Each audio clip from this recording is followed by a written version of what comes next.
Madame, bonsoir. Monsieur, bonsoir. Merci de votre fidélité. C'est un plaisir de savoir rendez-vous de Tout au clair sur la télévision du Monde. Tout au clair, première livraison de cette semaine qui commence sur votre antenne, votre talk show du débat. Et ce soir, nous consacrons une actualité qui fait fureur sur la scène nationale et même internationale. Il s'agit notamment de cette décision du juge de la Cour pénale internationale qui se dessaisit de toute poursuite contre les militaires américains en Afghanistan et en Irak. Une décision de la CPI qui a soulevé un tollé général au sein des organisations non gouvernementales et internationales. Ces organisations s'insurgent contre la dite décision et la taxe d'ailleurs de parti pris.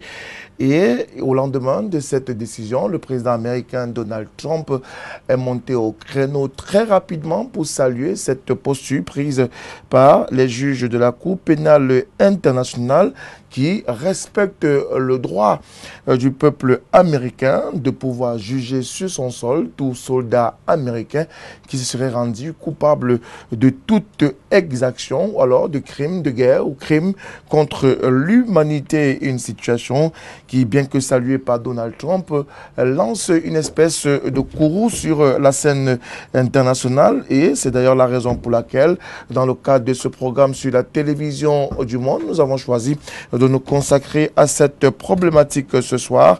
Mesdames, Messieurs, vous l'avez compris, nous allons parler de politique internationale dans le cadre de cette édition de Tout au clair sur la télévision du Monde. Et ce soir, pendant pratiquement 90 minutes, nous allons avec nos experts sur le plateau échanger, discuter et creuser de long en large pour vous permettre de pouvoir comprendre les méandres de la justice nationale et davantage la justice internationale lorsqu'on parle du crime contre l'humanité ou crime de guerre, surtout dans la posture des États-Unis d'Amérique.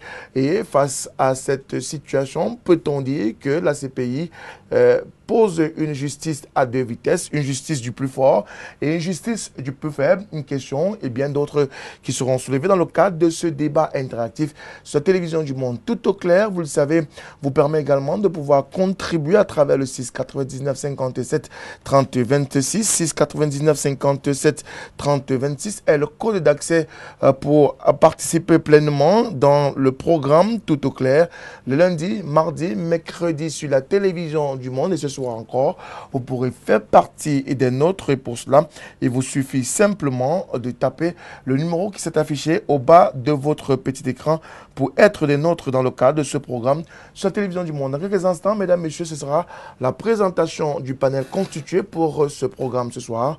Bonsoir, bienvenue.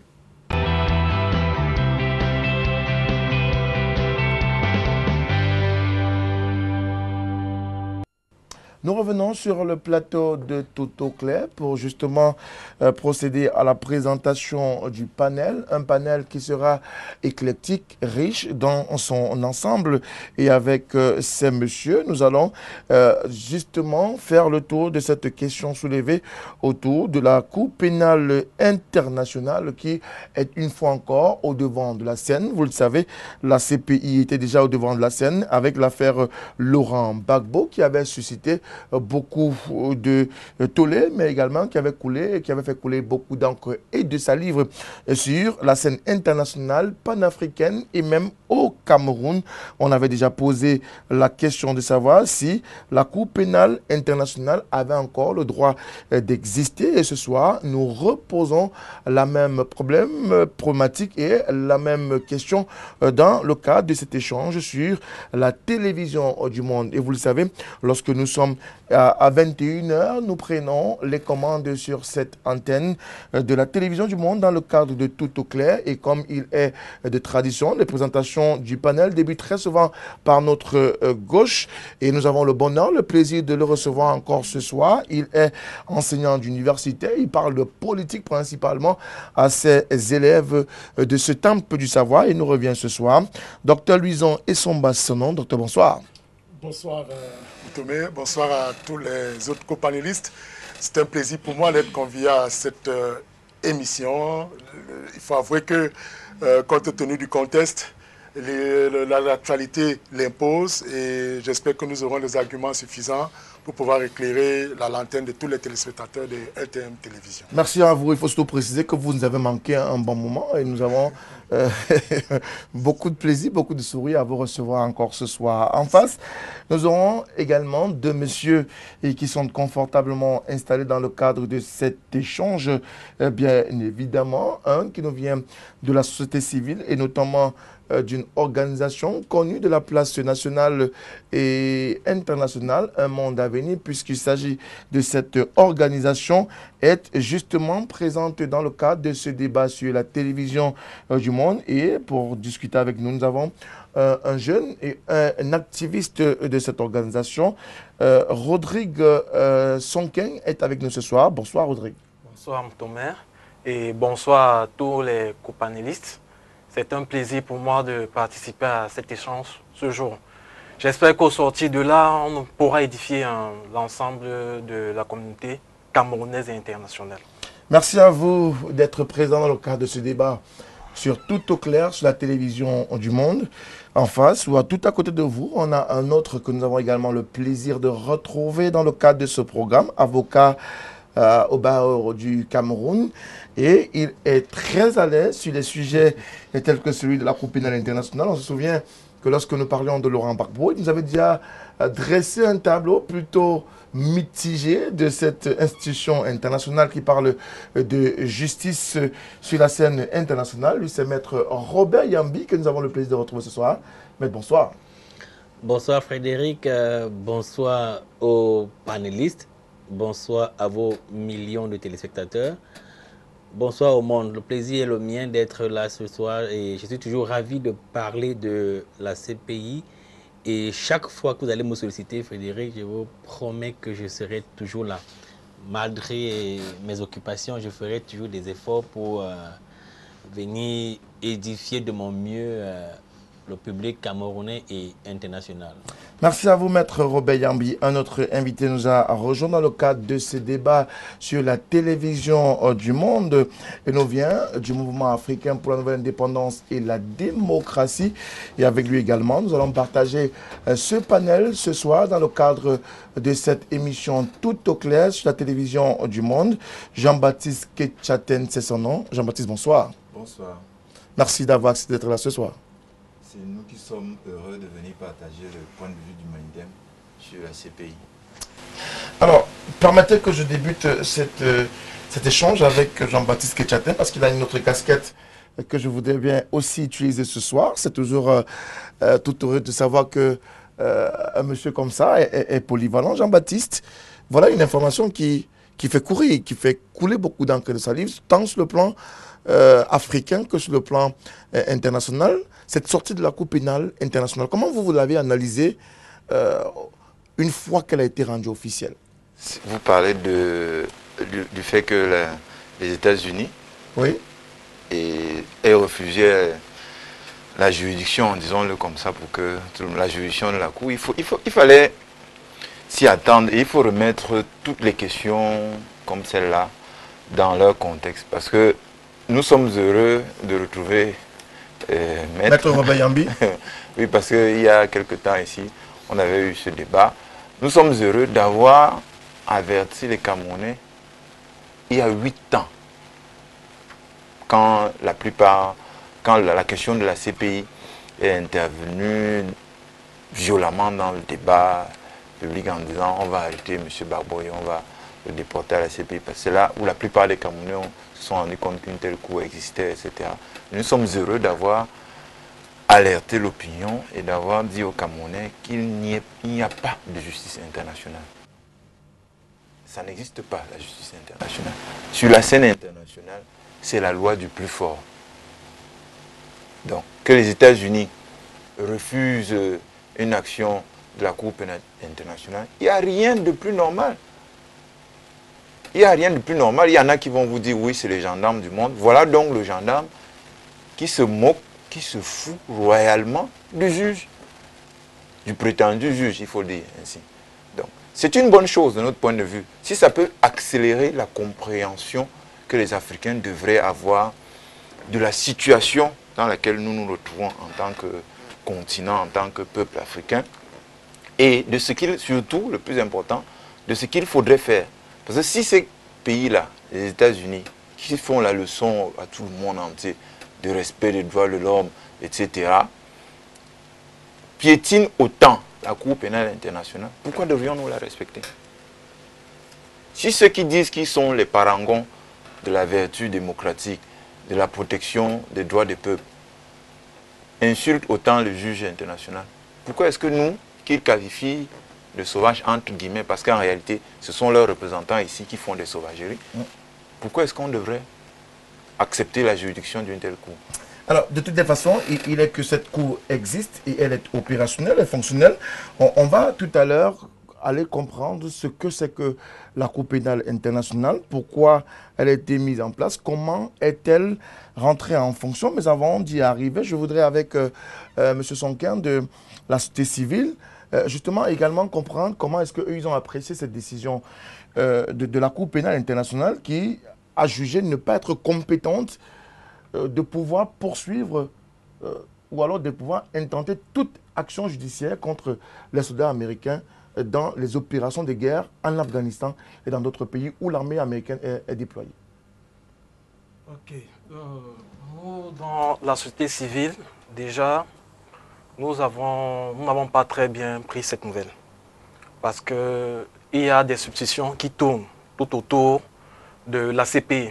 Notamment, il y a beaucoup de pays africains qui ont menacé de sortir de cette juridiction-là. Et des actes tels que ceux-ci peuvent affirmer ou bien confirmer leur détermination à vouloir se sortir de la CPI. Mais cependant, quand même, il faut qu'on revienne dans le fond. Est-ce que, dans le fond, la CPI est un mauvais instrument en soi? Parce que c'est bien beau de vouloir accuser peut-être les Américains de ne pas respecter cette juridiction et autres, mais il faudrait que déjà nous, au niveau africain, nous qui nous plaignons, que nous prêchions par l'exemple. C'est-à-dire, on doit répondre à cela par notre juridiction à nous-mêmes, c'est-à-dire en clarifiant, en permettant que la justice se déroule d'une très bonne manière dans notre pays, en fait. En gros, c'est un peu ça. Alors, Maître Robert Yambi, voilà une juridiction qui a été mise en place. Est-ce qu'en 2-3 mois, on peut revenir sur la naissance de ce qui est considéré comme étant l'espèce de juridiction internationale? Oui, Frédéric, je vous remercie de me donner la parole. Déjà, vous devez savoir que la CPI voit le jour grâce au traité de Rome qui a été signé en 1998 et entre effectivement en vigueur en 2002.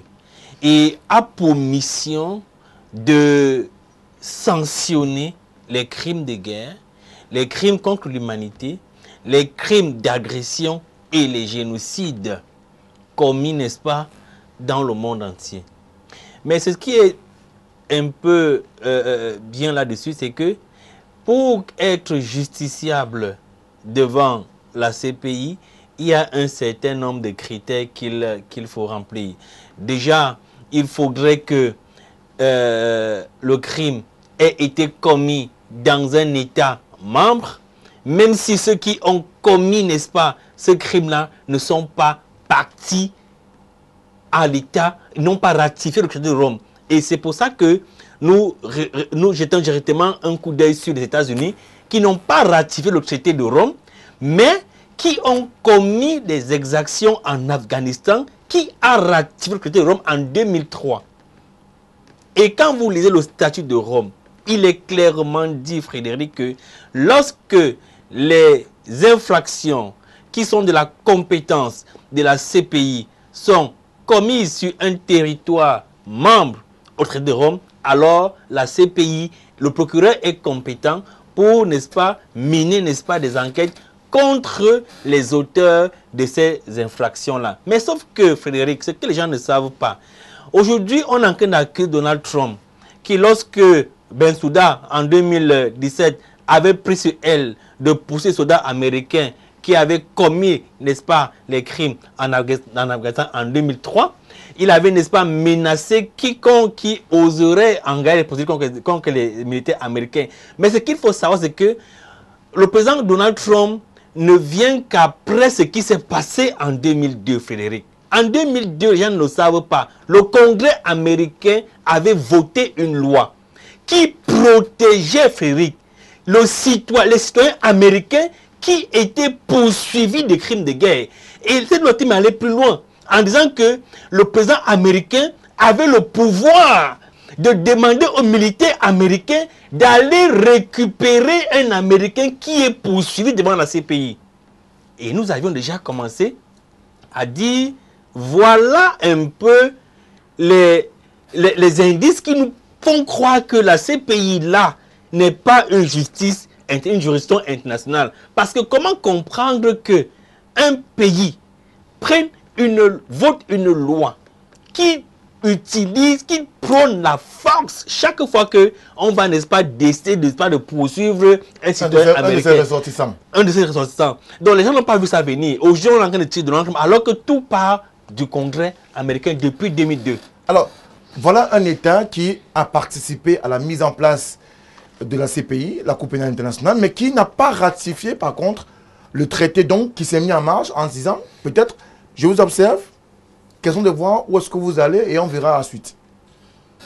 Frédéric, c'est un peu difficile de prendre la parole après maître parce que c'est un peu comme s'il avait lu dans les développements que j'avais prévus. Mais je voudrais vous répondre tout de suite en vous indiquant que tout part déjà de la négociation, de la mise en place du statut de Rome. C'est-à-dire qu'en fait, les États-Unis avaient voulu que pour saisir la Cour pénale internationale, il faut avoir une autorisation du Conseil de sécurité. Des Nations Unies? Non, oui, des Nations Unies, le Conseil de sécurité des Nations Unies. Or, tout le monde sait que le Conseil de sécurité est une institution politique.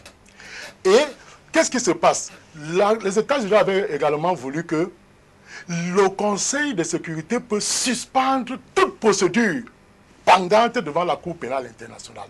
Voilà donc l'échec, parce que les autres organisations internationales s'opposent, les autres États s'opposent. Et face à cet échec, en 2001, et c'est ce que les gens ne savent pas, les États-Unis renoncent donc, c'est-à-dire que renoncent à leur signature, à leur acte de signature, parce que comme Maître vient de l'indiquer avec pertinence, ils avaient juste signé le traité de Rome, mais ils ne l'ont pas ratifié. Et maintenant, sachant que toutes les idées qui étaient conçues, parce qu'en signant le traité, ils avaient pour mission de ce qu'ils pouvaient faire des modifications internes pour pouvoir contrôler la CPI. Et cette pensée ayant échoué, les gars donc ont fait ceci, ils ont renoncé à leur signature, c'est-à-dire qu'ils ont décidé de sortir. Et en 2001 déjà, à partir de là, le Sénat est monté au créneau et a conféré au président des États-Unis des pouvoirs exceptionnels qui consistent à dire que dès qu'un citoyen américain est poursuivi pour des crimes de guerre, de génocide, de traitements inhumains devant la Cour pénale internationale, que les États-Unis interviennent. Et ils ont dit, le président a même la possibilité, même l'a dit, d'utiliser la force armée américaine pour libérer le concerné.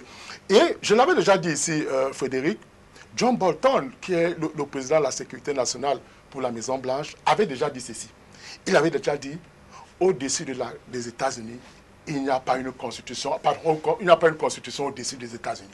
Ils ont tous les moyens structurels, juridictionnels ou judiciaires pour pouvoir juger n'importe quel citoyen américain qui se serait rendu coupable des actes de génocide ou des crimes de guerre. Donc c'était déjà ça le problème. Et en 2002, c'est encore plus grave parce que c'est renforcé. Le sénateur Jesse Helms ressort, qui est d'ailleurs le président de la commission de la défense aux États-Unis, ressort pour remettre en vigueur la loi de 2001 qui avait été prise, qui conférait donc des pouvoirs exceptionnels au président. Alors c'est pour dire quoi? On revient donc, le grand frère l'a évoqué tout à l'heure, on revient donc à cette question. Quel est donc en réalité le statut de la CPI, ou du moins est-elle une justice pour les pauvres ou pour les forts ou pour les faibles? Et on l'avait déjà posé ici la question, j'avais dit, justement, la CPI regarde ce qui se passe. On a l'impression, pas l'impression, qu'il y a deux poids, deux mesures, que vivement, cette juridiction internationale fait donc face à une crise d'autorité. Voilà d'abord que les États-Unis empêchent au procureur Bensouda de venir mener des enquêtes aux États-Unis. Donc c'est une crise d'autorité. Une crise de légitimité parce qu'à un moment donné, le jeune de la société civile a évoqué, il y a eu une manifestation de départ volontaire des États de l'Afrique. On aura le temps de revenir tout à l'heure sur la question des États africains qui voudraient sortir avec le cas du Burundi qui a fait le choix de quitter. Et on connaît la situation sociopolitique au Burundi.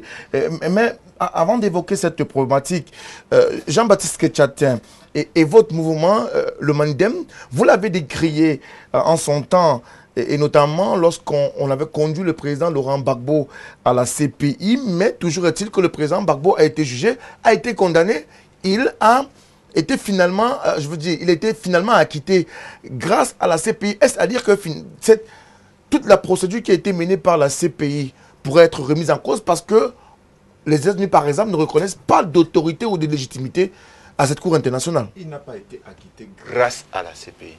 Il a été acquitté parce qu'il est innocent. Et parce que les témoins de l'accusation eux-mêmes l'ont innocenté. On n'a pas entendu les témoins du président Gbagbo, les témoins en faveur du président Gbagbo. On n'était même pas encore arrivé. Le procès était encore dans la phase accusatoire. Et à partir de ce que disaient, de ce que rapportaient les témoins cités par l'accusation, les juges ont dit on ne peut pas condamner ce monsieur. Donc, c'est pour dire, une fois de plus, nous ne sommes pas... Vous ne reconnaissez pas une certaine valeur à la Cour pénale internationale? Aucune. Pourquoi? Aucune. C'est une double escroquerie. Parce qu'elle fait semblant de punir les auteurs de crimes en Afrique notamment et dans d'autres pays dominés et donner le sentiment aux victimes de ces crimes-là qu'on est en train de leur rendre justice alors qu'ils sont escroqués. Parce que les vrais auteurs, qui sont souvent ceux qui tirent les ficelles pour que les gens aillent commettre des crimes, ne sont pas là. En commençant par le gouvernement des États-Unis, qui arme tous ces gens qui font des massacres partout. Si ce n'est pas ces pays occidentaux, qui ne veulent pas que la Cour pénale internationale soit une cour pour tout le monde. C'est ça la première escroquerie. C'est-à-dire, on fait croire à la victime que vous avez vu ce qui s'est passé avec le camp Bemba. Une armée de soudards et de sauvages part du Congo pour aller massacrer les gens en RCA. Qui a organisé tout le désordre qui est au Congo, si ce n'est pas les Américains? Donc, d'une certaine façon, Bemba est leur produit. Il s'en va en RCA, il commet des crimes, c'est son armée, une armée privée, et on le libère. Après l'avoir momentanément gardé, on dit, bon, vous pouvez rentrer chez vous, cher monsieur. C'est ça la justice? Mais il a été prouvé que M. Bemba n'avait rien fait dans le cadre de Comment ça, il n'a rien fait? Vous avez une armée privée qui s'en va dans un pays voisin commettre des massacres et vous n'êtes pas responsable. C'est autorisé. Justement, la CPI a mené l'enquête autour et la CPI s'est rendu compte de ce que M. Bemba n'était pas responsable. C'est ce que la CPI nous a dit. Je ne conteste pas ce que vous dites, mais la question est celle-ci. Est-ce que nos compatriotes, est-ce qu'en tant qu'Africains, on trouve normal que quelqu'un lève une armée privée pour prendre le pouvoir dans son pays et finit par s'imposer comme vice-président et puis utilise la même armée pour aller régler des bagarres sur le voisin et cette armée-là, il commet des crimes? Vous trouvez ça normal? C'est ça la justice? Non, il faut qu'on se pose des questions simples. C'est ce que M. Bemba a fait. Maintenant, l'appréciation de la Cour, c'est qu'on peut le libérer. Comment est-ce que vous voulez expliquer aux Africains que c'est ça la justice? Ça, c'est la première escroquerie. La deuxième escroquerie, c'est de laisser les vrais auteurs, les crimes les plus importants. Prenons le cas de la Côte d'Ivoire. Qui est-ce qui a commencé la guerre en Côte d'Ivoire? Et pour quelle raison? Qui est-ce qui a armé les rebelles à Ouattara? Qui est-ce qui a permis à la France de venir s'installer là, faire semblant de s'interposer et tirer sur des Ivoiriens qui manifestaient à main nue? Posons-nous des vraies questions, parce que c'est là où se trouve le débat. Si c'est ça la justice, alors la CPI peut continuer de vivre, mais nous disons que ce n'est pas la justice. La justice, c'est de faire en sorte que les vrais coupables soient sanctionnés et surtout, le plus important, que le crime ne se répète pas. Or, les crimes, depuis que la CPI est installée, se démultiplient partout. Les foyers de tension, c'est partout. Les guerres, c'est partout. Alors, face à la situation telle que soulevée par le président américain Donald Trump, est-ce qu'on est en droit de penser que finalement, la CPI ne sert pas à grand-chose? Non, je ne pense pas. Je ne dirais pas que la CPI ne sert pas à grand-chose. Parce que déjà, nous sommes en train de parler des crimes qui ont été commis en Afghanistan.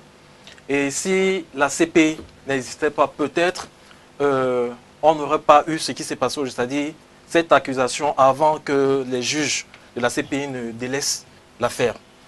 Nous pensons que la CPI a sa place, mais seulement il y a un certain nombre de réformes qui doivent être faites pour qu'il soit véritablement indépendant. Parce que la CPI a un rôle de régulateur dans un certain nombre d'États.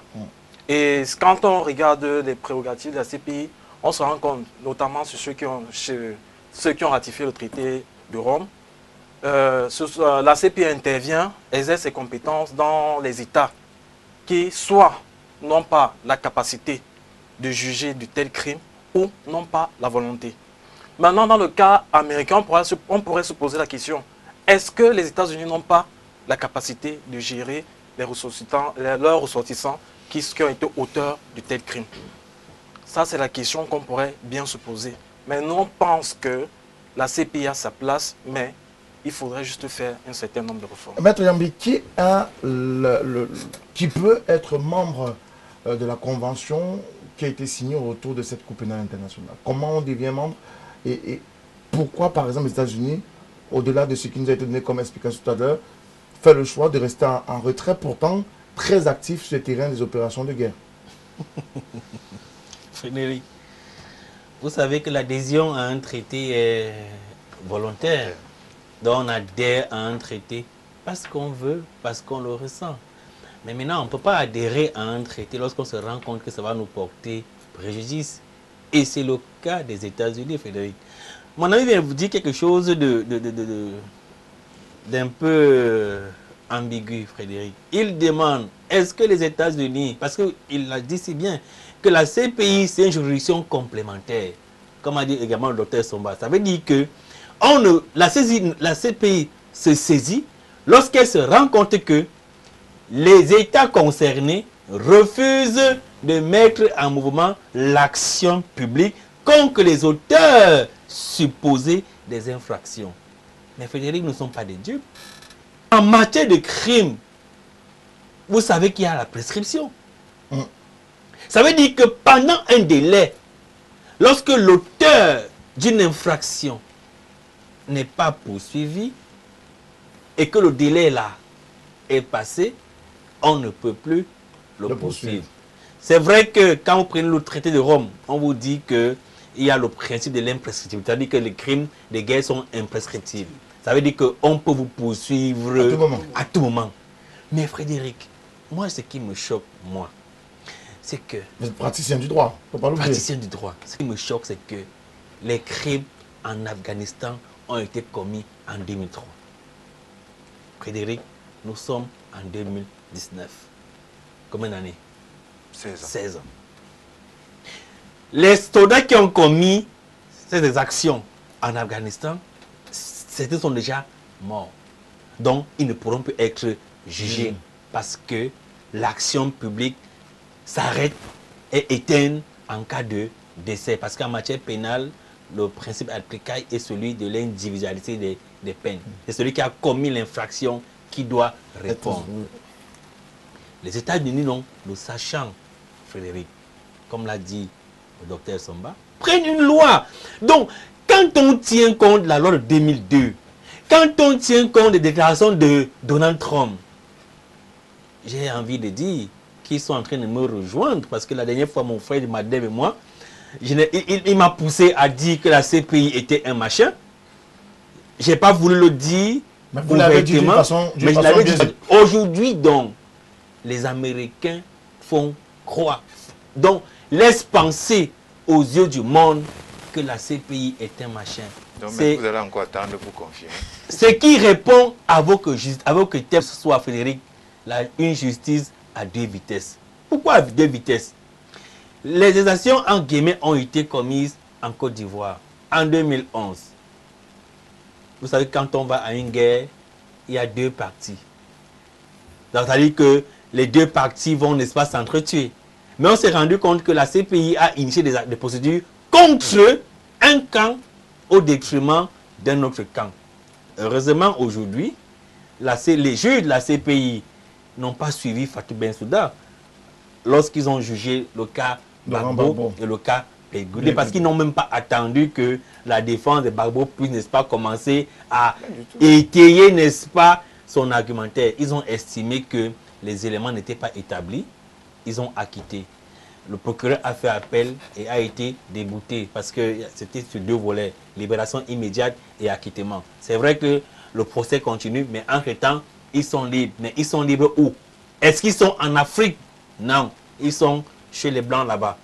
Alors qu'ils auraient voulu rentrer en Côte d'Ivoire pour, n'est-ce pas, vivre avec les Africains. Donc, pour chuter Frédéric, vous vous rendez compte que la CPI qui décide, parce que est-ce que la CPI, dans le cas américain, doit se saisir? La réponse est claire. Qu'est-ce qui a pu motiver les juges pour arrêter l'enquête menée par Bensouda, alors qu'il est établi que les faits ont été commis en Afghanistan? Premier fait. Il est établi que l'Afghanistan est État membre du traité du statut de Rome. Deuxième fait. Comment est-ce que, effectivement, il est également, troisième fait, il est établi que les Américains ont commis les actions sur le territoire afghan en 2003. Qu'est-ce qui a donc pu motiver les juges de la CPI pour qu'ils arrêtent la procédure contre les soldats américains, si ce n'est la menace qui avait été faite par le président Donald Trump en refusant, n'est-ce pas, d'accorder, n'est-ce pas, le visa à Fatou Bensouda. Donc moi, j'ai dit, la CPI est en train de perdre sa crédibilité et les États africains, comme a dit mon frère, c'est vrai, on ne peut pas sortir définitivement. On arrive progressivement vers cette question des pays africains, mais est-ce que la CPI perd de sa crédibilité face à la toute-puissance des États-Unis? Est-ce que parce qu'on est le gendarme du monde, on a le droit de regard sur tout, on a à la limite la possibilité de tout empêcher, parce que oui, on est le tout-puissant?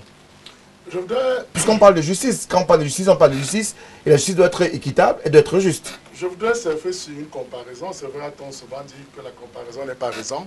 Mais je vous prends deux affaires. L'affaire de la Côte d'Ivoire et celle justement des États-Unis où le procureur Bensouda avait engagé des enquêtes sur les opérations commises par les soldats américains sur le territoire afghan. Regardez, Bensouda a pratiquement fait, en 8 ans de détention de Laurent Gbagbo, elle a fait près de 75 voyages en Côte d'Ivoire.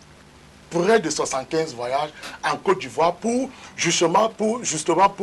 comment dire, dans la bonne administration de la justice, pour rassembler toutes les preuves possibles.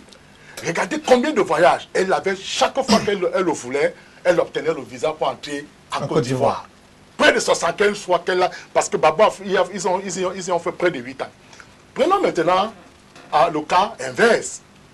À peine le procureur annonce engager des enquêtes qu'on lui brandit très simplement que vous tentez d'engager ces enquêtes. D'ailleurs, on va vous sanctionner et sur vos avoirs dans le système financier américain, on va vous sanctionner. On va vous interdire d'entrer aux États-Unis. Et d'ailleurs, vous savez que la majorité des membres faisant partie de la CPI ont signé des accords bilatéraux avec les États-Unis, qui voudrait que si nous avons un accord bilatéral, si tu attrapes un des soldats américains qui a commis des exactions dans un pays étranger, tu n'as pas l'obligation de l'envoyer devant la CPI, quoique celui-là se retrouve sur ton territoire. Vous voyez donc, prenons donc, voilà deux exemples clairs. On peut donc à partir de là, M. Moutomé, tirer une solution. C'est-à-dire que la question que vous posez est pertinente dans la mesure où on observe à partir de cet état des choses que, justement, c'est une justice des vainqueurs. C'est-à-dire que c'est une justice réservée aux plus forts, parce que traquant les plus faibles. Imaginez-vous, si la Côte d'Ivoire, en inverse, était les États-Unis, bien sûr, la serait-elle allée en Côte d'Ivoire? Non. Donc, cela veut donc dire que la crise d'autorité venait de naître. C'est-à-dire, on nous montre comment la CPI perd de son autorité. la crise de légitimité, d'abord, avait déjà été posée, puisque vous savez, au regard du fait que tous les États africains, à un moment donné, ont manifesté le désir de sortir. Et ça revient peut-être à la question que vous avez posée à notre jeune, la société civile.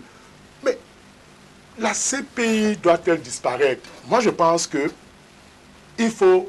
Sa mission est louable, c'est-à-dire dissuader tous les auteurs des actes qui posent des actes de génocide, des crimes de guerre, des crimes de sang. Donc il y a dans le fond quelque chose d'intéressant, c'est-à-dire une formule de dissuasion. Mais c'est simplement que dans son exécution, dans sa marge, la Cour pénale internationale fait l'objet de discriminations dans sa manière d'agir. Et c'est ce qui peut aujourd'hui être très grave et déboucher sur une crise de discrédit de la part de cette Cour pénale internationale. Donc, M. Frédéric Moutomé, la Cour pénale internationale est une justice qui fait partie des Nations Unies.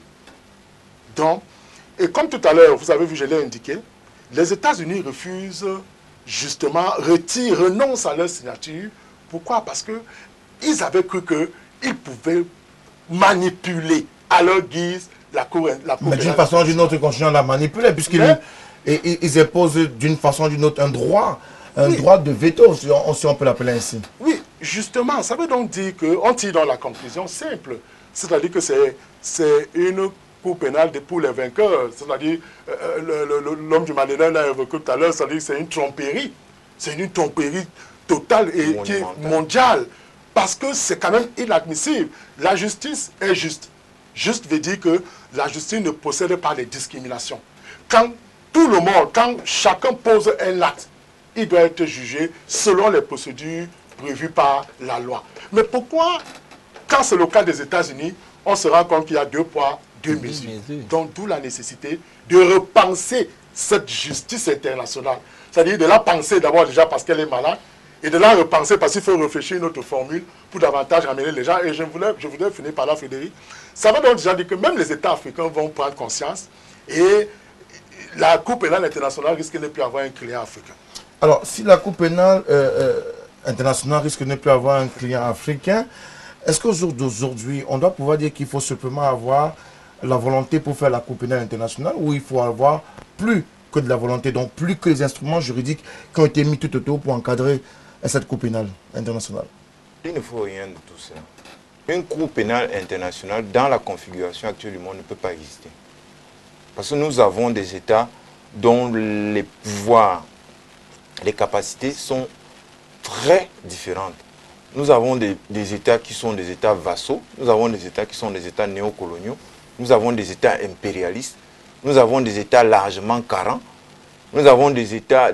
Il y a toutes sortes d'États dans le monde aujourd'hui qui ne peuvent pas rentrer dans le moule que la Cour pénale internationale prétend utiliser pour catégoriser les États en disant que tous les États sont des États, alors s'il y a des exactions quelque part, j'interviens. Non. La plupart des exactions dont des crimes dont la Cour pénale internationale veut se saisir sont des crimes qui sont commis parce qu'il y a un ordre injuste du monde. Prenons le cas de la Côte d'Ivoire, dont nous avons tant parlé et qui nous a beaucoup préoccupés. La Cour pénale internationale est intervenue dans un conflit qui durait depuis 10 ans, du moins dans sa phase armée. Parce qu'un groupe d'Ivoiriens, soutenu par une puissance internationale qui est la France, a pris des armes contre un gouvernement légitime en Côte d'Ivoire, avec des prétextes extrêmement fallacieux. La Cour pénale internationale, qui est supposée dépendre de l'ONU, être une expression des Nations Unies, qui est supposée agir avec le concours des grandes puissances du Conseil de sécurité, n'a pas trouvé qu'il fallait prévenir et dire que les rébellions de ce type-là vont entraîner des problèmes très graves, éviter que le crime ne se produise. Juger les premières exactions des rebelles avant que l'affaire ne s'enlise. Donc, elle a attendu que l'affaire s'enlise, qu'elle se développe. Et lorsque le camp agressé le camp légitime qui est le camp de Laurent Gbagbo. Ça, c'est votre point de vue aussi, parce que le camp d'en face peut vous avez un point de vue contraire peut-être? Je ne sais pas partie de... Non, parce que quand vous dites c'est votre point de vue, quand vous dites c'est votre point de vue, c'est comme si ce que je disais était faux. Mais c'est pas un point de vue. Il y a d'autres points de vue qui sont donnés sur cette question. Est-ce que le président Gbagbo était président légitime en Côte d'Ivoire? C'est la question qui se... Parce que si vous dites que c'est un point de vue de dire qu'il est le président légitime, je ne sais pas où se trouve donc la vérité. Parce qu'il a gagné des élections, il a reconnu que c'était dans des conditions difficiles. Il a même parlé des conditions un peu calamiteuses. Il a donné l'opportunité aux autres acteurs de continuer à participer aux jeux politiques. Ses adversaires ont même gagné des élections locales. Mais ils ont quand même fait la guerre. Non, dites-moi tout de même, c'est quoi la légitimité si un tel pouvoir ne peut pas être considéré comme étant légitime? Donc, pour revenir à la question, on ne peut pas avoir une cour pénale internationale qui se saisit des affaires des Africains à 99,99%, qui sont des affaires liées au système international et prétend les juger. Je le redis tout à l'heure, Maître nous avait déjà un peu donné raison la dernière fois. Maître Yambé. Oui. Cette fois-ci, il nous donne encore un peu raison. Nous ne désespérons pas que la prochaine fois, il va nous donner totalement raison. Parce que depuis que nous crions, le plus important pour nous, ce n'est pas que Maître nous donne raison ou que les universitaires nous donnent raison, mais c'est que les Africains comprennent que ces escroqueries qu'on vous vend parce que vous êtes dans des difficultés, c'est le médecin après la mort, c'est un médicament qui achève le malade. Parce que c'est ça la réalité. Parce que si vous retournez en Côte d'Ivoire aujourd'hui, qu'est-ce qui se passe? On monte des gens pour dire « Ah, on n'a pas rendu justice ». Je dis « Mais vous avez saisi une cour en disant que un de vos compatriotes doit être sanctionné. » L'État du Côte d'Ivoire, l'enseignant qui est là a donné des statistiques. Il a donné tous les moyens pour qu'on sanctionne le président Gbagbo. Il a apporté des témoins qui se sont retournés contre lui. Vous ne vous dites pas que mais il y a quand même un problème. Peut-être qu'il vaudrait mieux retourner vers nous-mêmes et se poser. Quelle est cette justice-là qui aujourd'hui n'a même pas permis à celui qui prétend être la victime de se sentir, comment on dit, consolé, de voir le crime qu'il prétend avoir été commis contre lui réparé. Alors, vous avez parlé tout à l'heure de réforme de la Cour pénale internationale. Quelle peut être l'approche, de votre point de vue, qui puisse être amorcée pour donner plus de force à cette Cour pénale internationale qui peine quand même à pouvoir imprimer et impulser sa marque sur le terrain? Parce que de toutes les façons, au regard de ce qui est jusqu'ici observé, on constate aisément que c'est une vitesse ou alors c'est une juridiction à deux vitesses, c'est une justice des forts sur des faibles. Comment est-ce qu'on doit pouvoir envisager ces réformes? Bon, tout à l'heure, quand je parlais que la Cour pénale avait sa place, c'était notamment dans le fond. Et le docteur l'a si bien expliqué. En réalité, dans le fond, il n'y a pas de problème. Parce que c'est un appareil dissuasif. Et on peut, comme le représentant de la dissuasion n'a pas empêché que les crimes contre l'humanité soient davantage enregistrés sur le terrain. Si la CPI est suffisamment dissuasive, on verrait le phénomène contraire se produire sur le terrain, mais pourtant, c'est pas ce qui se passe. Justement, on a l'impression que la CPI se focalise beaucoup plus sur les Africains et sur les pays africains. Et peut-être c'est parce que nous-mêmes, nous avons ouvert la brèche. Je m'explique. Nous sommes en train de vouloir, notamment en Afrique, vouloir mettre sur pied une cour africaine. Or, quand on prend seulement l'Union africaine, on vous dit que l'Union africaine est financée par l'Union européenne. Donc déjà, le premier problème, c'est un problème d'indépendance. Qui finance, par exemple, la Cour pénale internationale? Est-ce que des personnes qui financent cette Cour pénale internationale peuvent accepter d'être mis au même pied d'égalité que les autres? Est-ce qu'ils peuvent accepter d'être mis à la barre? Par exemple.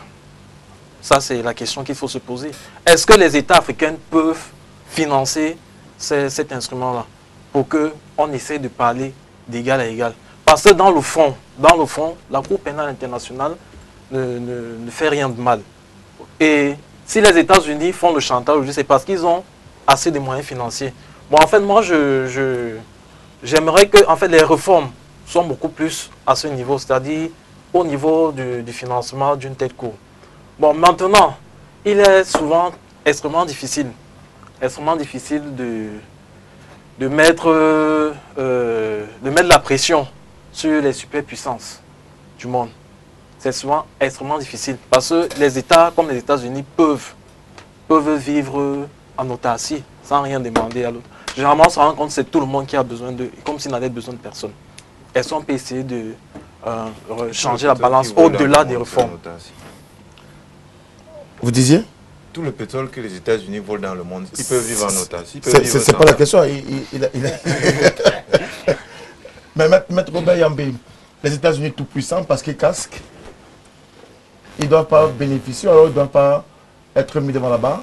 Non. Et du coup, les États africains doivent être ceux qui payent le lourd tribut parce qu'ils ne financent pas la Cour pénale internationale. Non. Quand vous prenez tous ces grands traités-là, Frédéric, il y a un principe fondamental, c'est que tous les États sont souverains. Non. Ce n'est qu'un traité. Quand vous prenez tous ces traités-là, même quand vous prenez même la Charte des Nations Unies, on vous dit les États sont souverains. Ils sont égaux. Mais on vient de démontrer aux yeux du monde que ce n'est pas vrai. Les États ne sont pas égaux. Et les Américains viennent de démontrer que ils sont au-dessus de tout le monde. Parce qu'ils vous disent, quand on dit le Congrès, Frédéric, le Congrès c'est le peuple. Quand on vous dit le président américain c'est le peuple. Donc quand le président américain parle, ce n'est pas lui qui parle, ce sont les Américains qui parlent.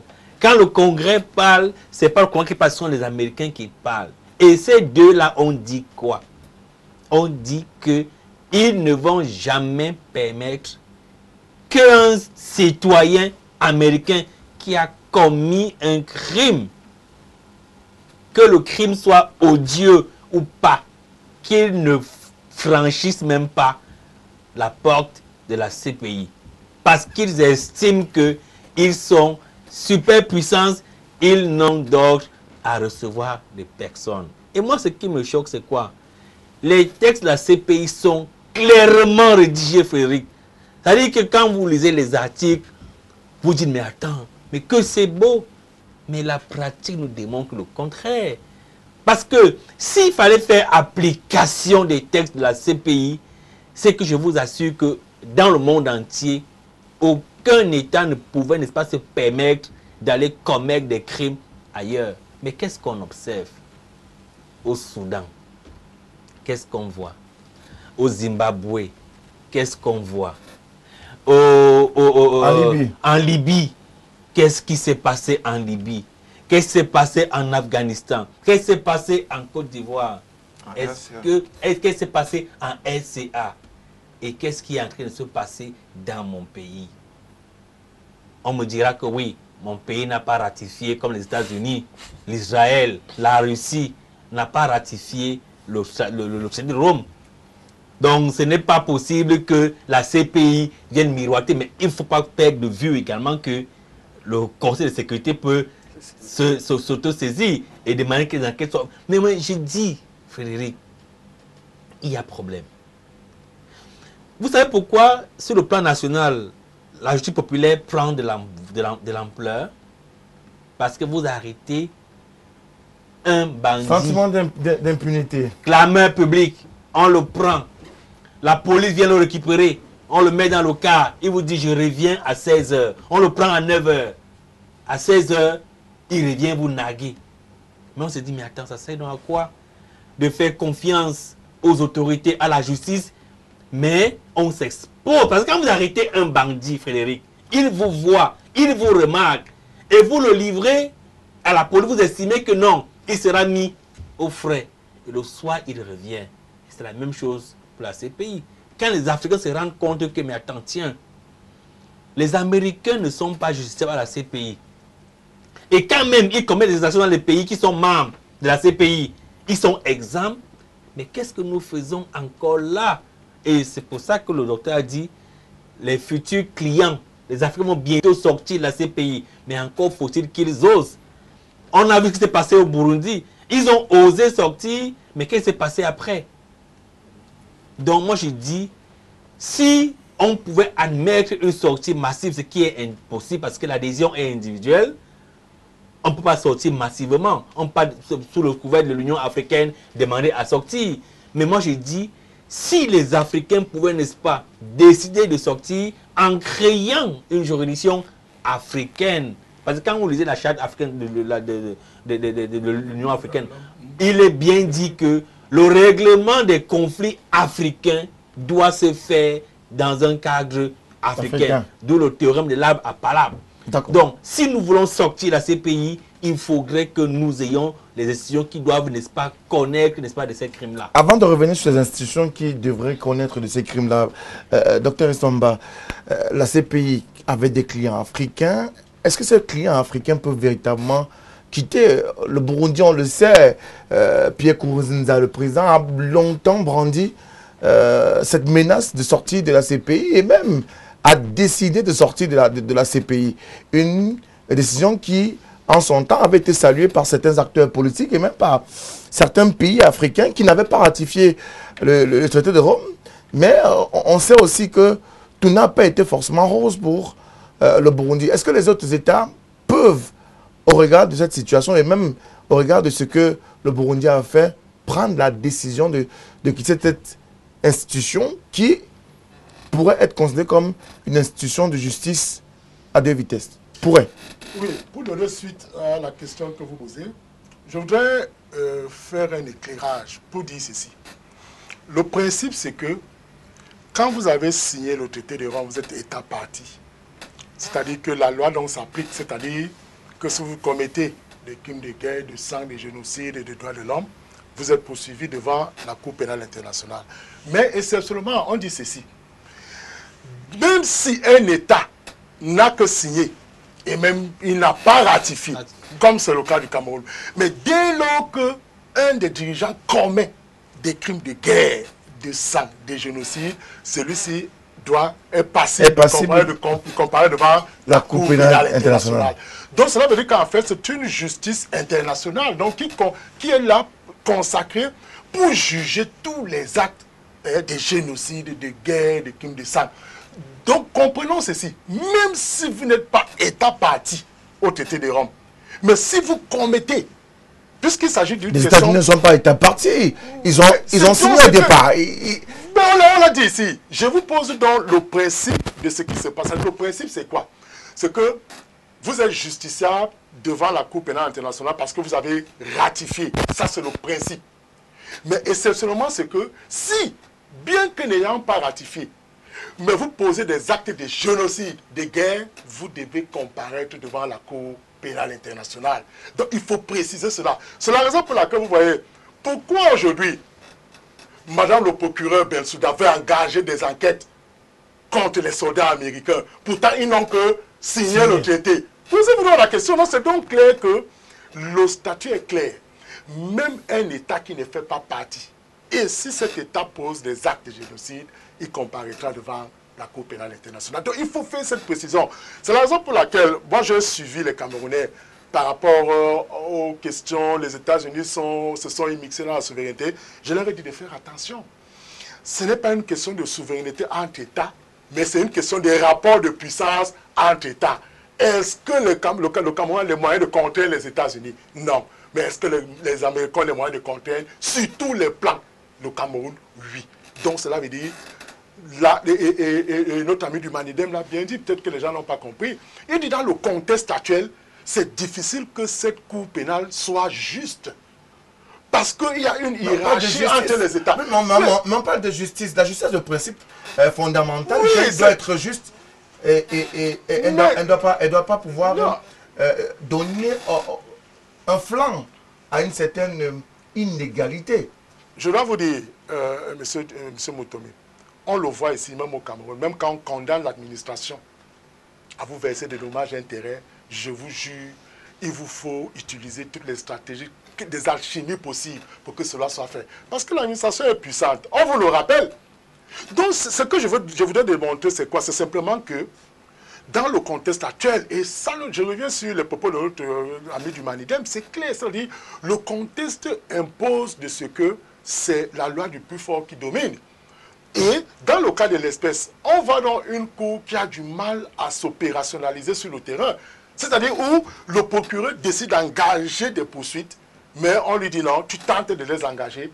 Toi-même, on va contre toi engager des sanctions, soit geler tes avoirs, soit physiquement t'interdire d'aller et venir, ainsi de suite. Donc, M. Frédéric, moi je pense pour ma part que les gens doivent comprendre une seule chose.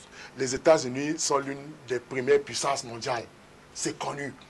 Et estimer qu'un des leurs ait pu comparaître devant la Cour pénale internationale, pour eux, ils estiment que c'est une injustice parce que dans leur pays, ils ont une constitution qui est au-dessus de tout. Et à partir de là, il faut donc repenser les stratégies justement pour faire comparaître toutes ces puissances devant la Cour pénale internationale. Et ça va donc se révéler être très compliqué. Parce que nous sommes dans une hiérarchie entre les États. Pauvres, très pauvres, État fort, hyper puissance, ainsi de suite. Ça devient donc très difficile. La preuve, vous avez vu aujourd'hui, et les Africains vont donc véritablement s'asseoir et réfléchir. Parce que ce que venaient de faire les États-Unis démontre aux pays africains que, et Maître l'a dit, et c'est important, mettons en place au niveau africain une cour qui va juger les auteurs des actes de génocide. Est-ce qu'un pays africain, quel qu'il soit, État membre, ou alors simplement avoir apposé sa signature au départ, peut avoir la posture qu'affichait le président américain Donald Trump vis-à-vis de ces soldats qui doivent être protégés par tous les moyens? C'est pratiquement impossible. Je ne vois pas un État africain capable de réagir ainsi, même si il y a des États qui ont contesté la souveraineté et l'impérium, comme disaient les juristes, donc le pouvoir de la Cour pénale internationale. Il y a des États qui ont dit on sortit de cette affaire-là, ou bien on ne souhaite pas que... Ça s'est passé, je crois, au Burundi. Oui. Les Kenyans aussi ont refusé que la Cour vienne se mêler de leurs affaires. Mais réagir comme les États-Unis l'ont fait là, en humiliant le parquet, le soi-disant parquet de la CPI, je ne crois pas. Parce que ça, c'est une démonstration de force. C'est une manière de vous dire, messieurs de la CPI, vous n'êtes rien s'il s'agit de juger un Américain. Vous n'avez aucun pouvoir sur nous. Vous pouvez aller faire votre petit cinéma dans les néocolonies africaines, mais ici, c'est nous qui dictons les règles du jeu. Donc c'est le tribunal des néocoloniaux africains? Mais oui, regardez bien, M. Bemba a été jugé là-bas sans aucun problème. Ils l'ont condamné un coup. A été jugé là-bas aussi. Milosevic. Non, c'est quoi que c'était? Ils ont fait un tribunal pénal international. C'était spécial, je crois. C'était spécial sur... oui. Mais là, c'était eux, les Occidentaux, qui contrôlaient. Pour aller régler le compte des Serbes, qui sont des alliés aux Russes, ils ont créé un tribunal pour dire, bon, vous avez fait telle chose, on va vous juger. C'est comme après la Deuxième Guerre mondiale. Ils avaient créé un tribunal où ils sélectionnaient quelques nazis, et il y en avait qui le recyclaient dans leurs industries, et il y en avait qui ils ont jugé pour donner les sentiments qu'on a sanctionné les hordes illyriennes et leurs chefs. Mais dans le cas actuel de ces pays, pour les cas que nous on a pu observer, c'est des Africains venus des régions pauvres, qui sont des pays quasiment sous contrôle. Tout le monde sait que la RDC, c'est un comptoir colonial où chacun vient ramasser ce qu'il peut ramasser. Et que les guerres civiles là-bas sont entretenues pour pouvoir piller le pays tranquillement. Alors, quand ils ont pris M. Bemba, un coup ils l'ont sanctionné, après ils l'ont libéré, il paraît même qu'ils voudraient lui payer des dommages et intérêts pour l'avoir retenu quelques années, alors que c'est quelqu'un qui est un instrument de ce système international. Donc, il n'y a pas... Et puis, le besoin de justice qu'on a ne devrait pas nous pousser à chercher un État africain qui puisse faire la même chose. Ce que nous voulons, ce n'est pas que... Ce n'est pas des bravades. On ne cherche pas à montrer à la Cour qu'elle n'est rien. Nous, les Africains, nous avons effectivement besoin de justice. Mais cette justice-là, non seulement elle n'est pas une justice pour nous, non seulement elle ne nous rend pas justice, mais en plus elle aggrave les crimes qui sont commis chez nous. Parce que je vous dis bien, elle ne répare pas ce qui a été fait et elle couvre les vraies responsabilités. Donc, c'est doublement fautif. de ce point de vue-là, quand on regarde l'ambition de régler le problème. Donc, le plus important, une fois de plus, c'est de penser en africain, de dire comment nous pouvons installer chez nous des systèmes démocratiques qui jugent les fautes qui sont commises sur nos territoires par nous-mêmes et dans notre intérêt. Il faut mettre en place... Allez-y. Oui, et contrairement à ce que disait le représentant de l'ONG, monsieur, il n'y a aucun fonds dans la CPI. Aucun. Je sais qu'il y a des ONG qui sont payées ici. Pendant que la crise ivoirienne avait atteint son paroxysme, on a vu des gens qui se baladaient sur les plateaux de télévision, des avocats, de Bush et de je sais plus quelle puissance internationale, pour contester ce qu'on a dit. Mais ils sont où aujourd'hui? Donc, quand vous avez une ONG qui défend les plus forts ainsi en se camouflant sur un discours, un certain juridisme, je vous dis que, monsieur, ce n'est pas acceptable. Nous n'avons pas besoin de ces pays ici. Est-ce qu'il est possible, partant du principe de la Cour pénale internationale, telle qu'elle est conçue aujourd'hui et telle qu'elle est menée sur le terrain, est-ce qu'il est possible d'avoir une justice, une cour de justice africaine dans laquelle on puisse respecter les principes de droit sans faire du deux poids deux mesures? En fait, moi je pense que tout est possible. Tout est possible et tout ça dépend juste de la volonté humaine ou de la volonté des dirigeants. Et pour que cela soit fait... Des dirigeants qui pourraient être jugés dans cette cour. Justement. Et pour que cela soit fait, il faudrait que ces dirigeants prêchent par l'exemple. Déjà dans leur propre pays. Par ici, dans votre pays, vous êtes incapable de mettre sur pied une justice transparente. Je ne pense pas que c'est au niveau africain que vous serez capable de le faire. Sinon, tout est possible s'il y a de la volonté et s'il y a des bonnes personnes à la place qu'il faut. Des personnes méritantes. Mais moi, je pense que c'est tout à fait possible de mettre une telle juridiction sur pied. Et généralement, c'est vrai qu'il y a des exactions commises un peu de partout, mais on constate aussi, pour les cas des Africains, souvent c'est nous-mêmes qui ouvrons la brèche pour laisser ces gens-là s'infiltrer. C'est-à-dire que si les Africains peuvent former un bloc et travailler du point de vue de la justice, je pense que ces personnes auront très peu d'arguments pour pouvoir s'immiscer dans nos affaires à l'avenir. Madjambi, des instruments juridiques essentiellement africains peuvent-ils garantir une justice équitable si jamais on a tous quitté la Cour pénale internationale, qui peut-être peut être appelée à mourir? Moi, je pense que les instruments juridiques bien montés peuvent, n'est-ce pas, permettre aux Africains de juger des crimes commis sur son sol. Alors, je voulais poser une question, mais pour rester dans le même principe. Pourquoi Hissène Habré, par exemple, a été jugé au Sénégal? Bon, il courait un mandat d'arrêt international, tout comme aujourd'hui Omar El-Béchir, qui avait toujours par devers lui un mandat de la Cour pénale internationale. Oui, mais les Sénégalais ont pris sur eux de créer une juridiction africaine compétente, n'est-ce pas, pour connaître, n'est-ce pas, des infractions qui étaient reprochées à Hissène Habré. C'est pour ça qu'il a été jugé au Sénégal.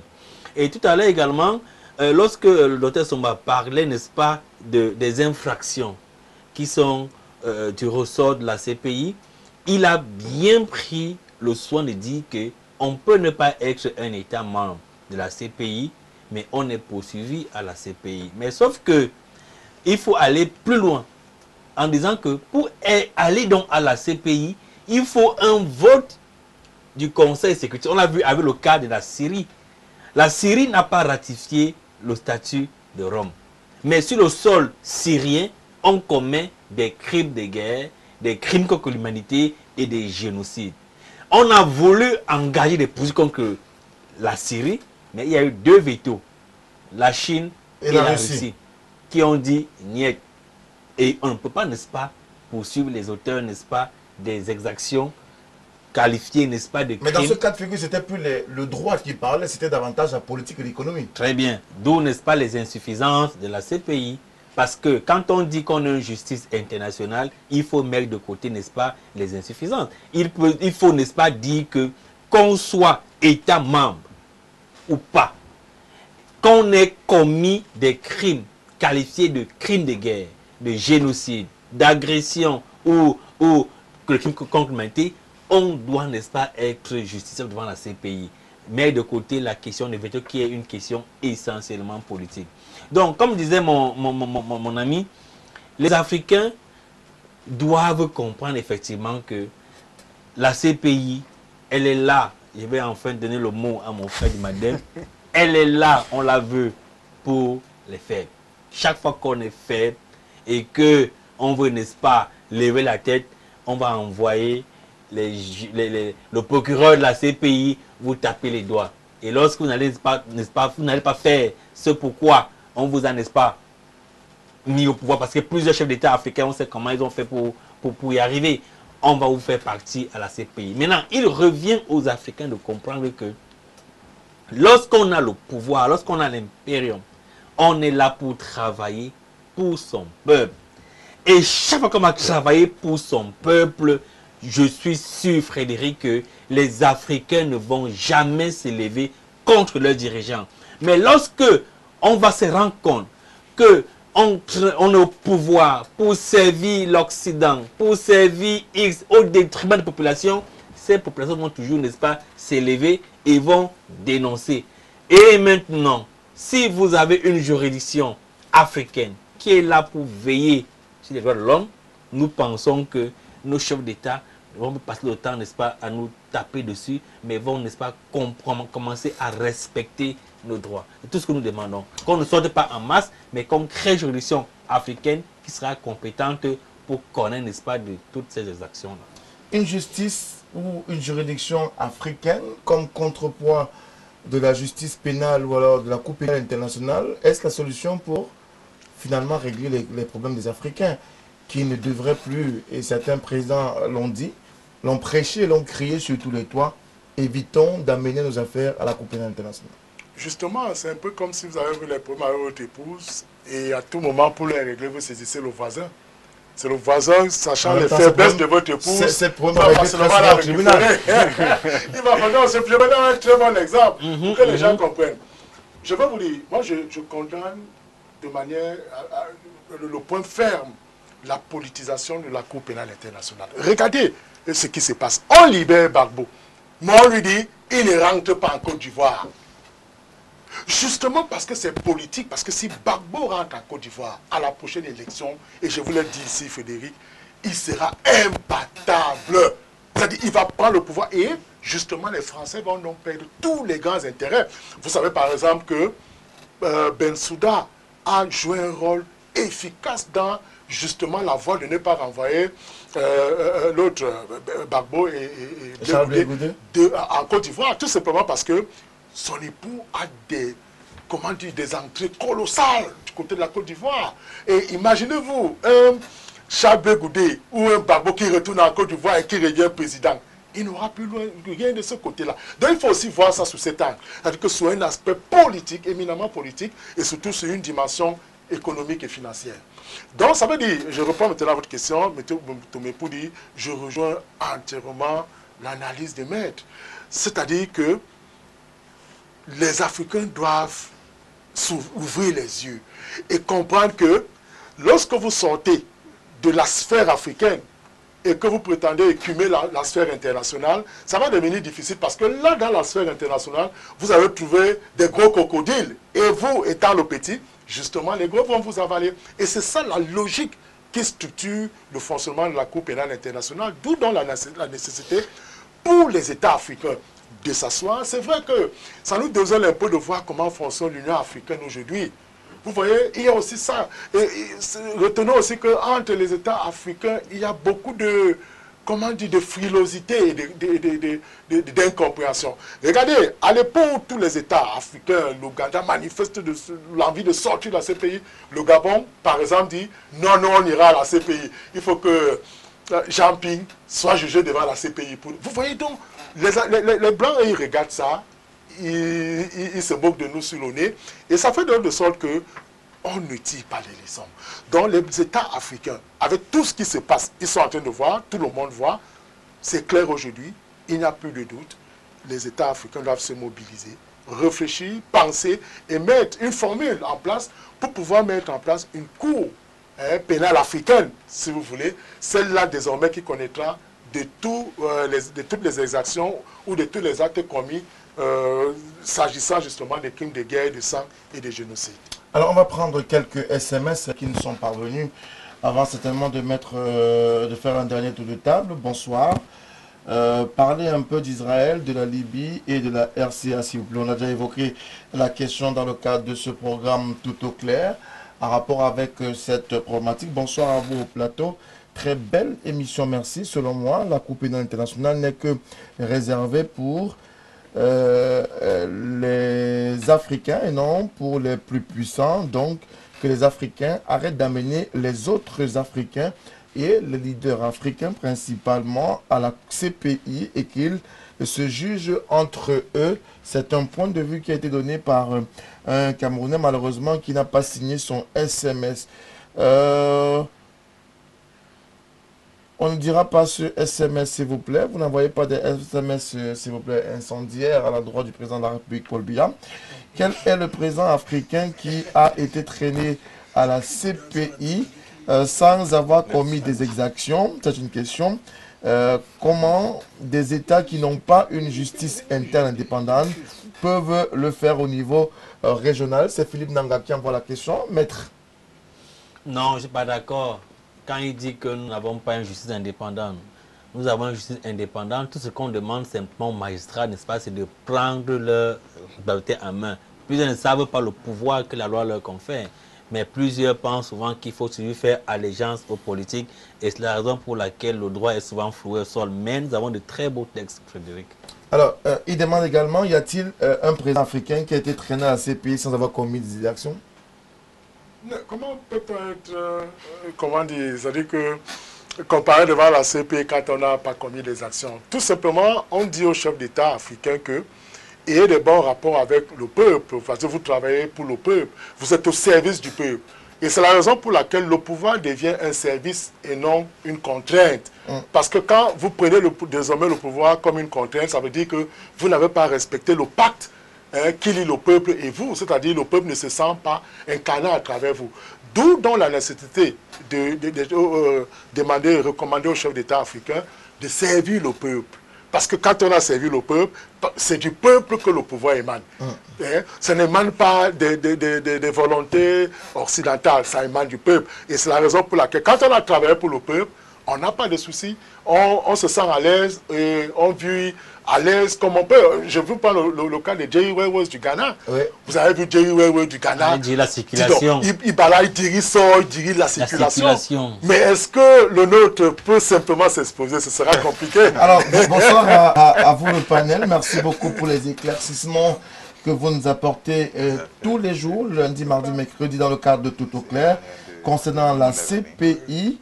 Un bonsoir particulier à Maître Robert Yambi, signé Richard Congo de Douala, qui nous a envoyé ce SMS. En même temps, il y a un autre téléspectateur qui nous a envoyé un SMS que nous ne retrouvons malheureusement pas dans notre contrôle, mais qui avait un rapport avec le président Omar El-Béchi, qui aujourd'hui est aux arrêts, et il voulait savoir si les militaires qui sont au pouvoir, et en attendant la fin de la transition, pourraient transférer Omar El-Béchi, qui déjà croupissait sur un mandat de la Coupe pénale internationale. Oui, il était menacé d'arrestation depuis, mais je crois que, sauf erreur de notre part, ses camarades d'armes, les autres soldats, ont dit qu'ils ne le transféraient pas à la CPI. Je crois que c'est une bonne décision. Si M. El-Béchi, si les Soudanais ont des faits précis à reprocher à M. El-Béchi, qu'il soit jugé à Khartoum. C'est mieux pour l'unité du Soudan. C'est mieux pour l'image que les Soudanais vont avoir de leur propre justice, de leur pays. Parce que la CPI, une fois encore, c'est un machin que les Occidentaux ont créé pour contrôler davantage le monde. Et j'en profite pour dire au monsieur, je ne sais pas si c'est le monsieur d'un monde à venir qui demandait si un président a été... Philippe Nanga. Mais tout le monde a vu le cas du président Gbagbo. président légitime. Vous n'allez pas revenir tout le temps sur le cas Gbagbo non plus. Mais vous voulez qu'on parle. Il a demandé si un président. Il a posé. C'est le seul président qu'on a tenu. C'est une injustice, si vous permettez, M. Moutomé. C'est une injustice très grave. Si on passe dessus comme ça, et que les soi-disant ONG de défense des droits de l'homme passent dans le public l'idée que M. Gbagbo est coupable de je ne sais quel crime, mais c'est odieux. Alors, on va prendre... C'est lui qui a attaqué. On va prendre ce SMS de M. Albert de Berthois. Frédéric, et si vous avez posé... alors, comment le Cameroun est-il géré? Il devrait argumenter pour dire comment... Non, on ne lira pas ce SMS qui est assez controversé dans sa première partie. Par contre, on prendra la deuxième partie du SMS qui dit qu'il existe une cour raciste pour répondre à Maître Yambi que M. Gbagbo devrait travailler pour le peuple. Gbagbo et Kadhafi, pour qui ont-ils travaillé? Cette question... pour être précis, et que nos téléspectateurs comprennent bien de quoi il s'agit. Que vous travaillez ou non pour votre peuple, ces pays, c'est une mauvaise chose pour les Africains. Évidemment, il faut que les chefs d'État travaillent dans l'intérêt des populations. D'accord. Mais on a des cas où les présidents qui étaient en place ne travaillaient pas essentiellement contre Kadhafi. On peut tout lui reprocher, mais on ne peut pas dire qu'il travaillait contre les intérêts de la Libye. Il a fait des erreurs, il a commis des fautes, mais ce n'était pas contre les intérêts fondamentaux de la Libye. Pareil pour Laurent Gbagbo. D'accord. Merci à vous. Pour sortir de cette émission, vous recommandez quoi à nos dirigeants africains? Comme recommandation, elles ont été faites ici. C'est-à-dire, les dirigeants africains doivent travailler pour le peuple. Et tout à l'heure, quand je parlais de brèche, c'est justement de ça que je parlais. Si vous ne travaillez pas pour le peuple et que vous mettez le peuple en branle derrière vous, vous allez toujours donner la possibilité ou l'opportunité à ces personnes de venir toujours intervenir dans vos affaires. Et aujourd'hui, nous sommes dans des pays qui sont immensement riches, mais pauvres en même temps. Parce que les richesses de ces pays sont utilisées pour servir un groupuscule de personnes. Et ces mêmes chefs d'État, souvent, qu'on veut défendre, roulent souvent pour les Occidentaux. Et vous voulez donc nous montrer quoi? Donc, je demande aux dirigeants de travailler pour le peuple. Non, Maître Yambi, la Cour pénale internationale doit-elle être dissoute pour laisser libre cours aux juridictions internes ou alors une juridiction africaine de pouvoir gérer si les États-Unis reconnaissent que seules leurs juridictions sont compétentes pour juger de leurs militaires? Non, Frédéric, je ne pourrais pas demander que la Cour pénale soit dissoute, parce que si elle est dissoute, on va, n'est-ce pas, retourner dans le règne du laisser-aller. Moi, je pense que cette juridiction a sa place. Elle a sa place sur la scène internationale, mais je lui demande simplement de faire application des règles qui la régissent. Ces règles sont bien rédigées. Je demande simplement qu'il y ait des amendements relativement à la théorie des vétos lorsque le crime a été commis dans un État qui n'a pas ratifié le traité. Que ces dispositions soient mises à l'écart et qu'on fasse application d'un principe universel. Lorsque un crime de guerre est commis, lorsque le génocide est commis, lorsque crime contre l'humanité est commis, crime d'agression, que la CPI s'auto-saisisse et que les responsables soient punis. Merci à vous, Maître Robert Yambi. Docteur Somba. Vous savez, c'est un traité qui a mis en place la Cour pénale internationale. Donc, dans le principe, les États peuvent se retirer. Donc, je peux conseiller aux États de se retirer de cette Cour qui est extrêmement politisée et discriminatoire, d'ailleurs très dangereuse pour surtout les pays africains. Et demander et recommander aux chefs d'État africains de mettre en place une Cour pénale africaine qui, justement, parce que s'il n'y a pas le principe du retrait, donc, que les Africains comprennent donc qu'ils n'envoient plus aucun client à la Cour pénale internationale. N'ayant plus de clients ils vont attendre longtemps sans travailler et finalement, il y aura un peu comme l'esprit d'une caducité de cette cour. Mais je comprends ce que je veux dire. Donc les chefs d'État africains doivent créer une cour pénale africaine. Alors, quelques SMS avant de sortir de ce programme. Merci, mes frères. Soyons vrais et honnêtes. Sans la CPI, beaucoup de présidents en Afrique devraient faire du n'importe quoi à leur peuple. Beaucoup de chefs d'État n'écoutent pas leur population. S'il faut sortir de la CPI, il faut une justice très forte en Afrique qui peut aussi sanctionner ce dernier. Mais à ce que je sache, beaucoup ne vont pas la respecter. La preuve, combien d'États respectent les sanctions de l'Union africaine. Je ne suis pas pour la CPI, mais je ne suis pas aussi contre cette CPI. Max Simo qui nous donne son point de vue sur la question. Eric de PK14, bonsoir le panel. Pour moi, l'Africain et principalement le Camerounais, je pense que les Africains doivent quitter purement et simplement la Cour pénale internationale. Karl Nana qui nous a rejoint également, il nous envoie sur SMS, la CPI a été créée pour juger les Africains. Ces Africains se respectent. Nous n'allons plus jamais envoyer un de nos frères là-bas. Ils doivent juger Nicolas Sarkozy, Donald Trump et bien d'autres présidents de l'Occident, Angela Merkel et autres, et ouvrir une enquête concernant les soldats américains sans véritablement se soucier du droit de veto et de la toute-puissance des États-Unis pour ce qui est du cas de l'Afghanistan. Bonsoir à tous. Merci à vous pour ce SMS ce soir. Bonsoir. La CPI doit être dissoute, sinon jugeons Sarkozy et Bush qui ont mené la guerre en Libye ou encore en Irak. Et puis ces deux derniers SMS pour sortir. Bonsoir. Aux panélistes, en particulier à mon enseignant, monsieur le docteur Essomba. En effet, vous avez tout à fait raison car l'Afrique doit se libérer du joug de l'influence occidentale. Je ne connais pas un seul président qui a été jugé à la CPI. Merci pour vos efforts. Rodrigue Ngomse qui nous envoie ce SMS. Et puis, pour moi, la CPI est un régime mis en place pour humilier l'Afrique.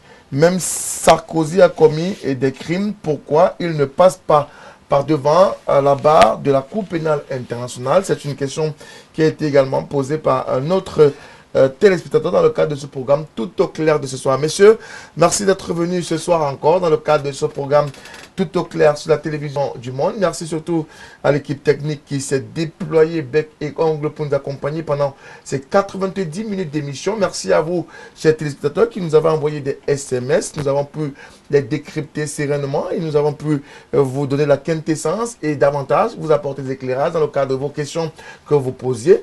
Merci également à la direction générale qui nous a fait la proposition de ce choix de thème ce soir. Mesdames, Messieurs, avec le même plaisir, je vous donne rendez-vous demain, mardi 21h, pour une nouvelle émission avec de nouveaux invités. Nouvelle thématique également. Bonsoir.